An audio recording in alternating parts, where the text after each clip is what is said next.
Hi friends, கமெண்ட்ஸில் ஒரு sister எப்படி ஈஷாரம் கார்டு அப்ளை பண்ணுறதுன்னு கேட்டிருந்தாங்க. அதுக்கான வீடியோ தான். உங்கள் கூகுளில் இது மாதிரி ஈஷாரம் கார்டு அப்படின்னு சொல்லிட்டு டைப் பண்ணிக்கோங்க.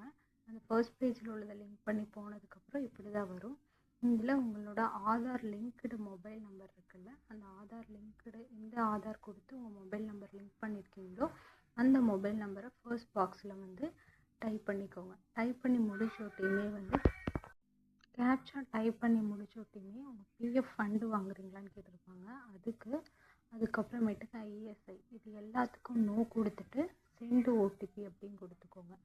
உங்களோட ரொம்ப இம்பார்ட்டன்ட் என்ன அப்படின்னா, உங்களோட எல்லா மொபைல் நம்பருமே ஆதாரோட லிங்காக இருக்கணும். ஏஜ் 16 to 59 கண்டிப்பாக இருக்கணும். இந்த இதுக்குள்ள உள்ளவங்க தான் இந்த கார்டுக்கு அப்ளை பண்ண முடியும்.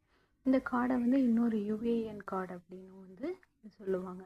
கரெக்டாக எல்லாமே டைப் பண்ணி முடிச்சதுக்கப்புறமேட்டுக்கு உங்களோட மொபைல் நம்பர் ரெஜிஸ்டர் ஆன மொபைல் நம்பருக்கு ஒரு ஓடிபி வரும். அந்த ஓடிபியும் கொடுத்து நீங்கள் சப்மிட் பண்ணிக்கோங்க. ஒரு 1-9 செகண்ட் வரும். இந்த ஓடிபி கரெக்டாக கொடுத்தோடையும் சப்மிட் கொடுத்ததுக்கப்புறம் நெக்ஸ்ட் பேஜ் என்ன போகும் அப்படின்னா இகேஒய்சி வெரிஃபிகேஷன்ஸ்க்காக பண்ணுவாங்க ஆதாரில். அதில் நம்ம ஆதாரை கொடுத்துக்கலாம். ஆதாரை கொடுத்து முடிச்சதுக்கப்புறமேட்டுக்கு 4 நம்பர்ஸ் ஆதார் கொடுத்ததுக்கப்புறம் இதுலேயே கேப்சாவை கரெக்டாக டைப் பண்ணிக்கோங்க. டைப் பண்ணி முடிச்சதுக்கப்புறம் கீழே இருக்க அக்ரி பாஸை டிக் பண்ணிக்கோங்க. இது எல்லாமே இந்த டீட்டெயில்ஸ் சொல்கிறதுக்காக நம்ம டெக்ஸ்ட்லையோ ஆடியோலையோ கேட்டுக்கிறதுக்காக இங்கிலீஷ் ஹிந்தி அப்படின்னு சொல்லி கொடுத்துருக்காங்க.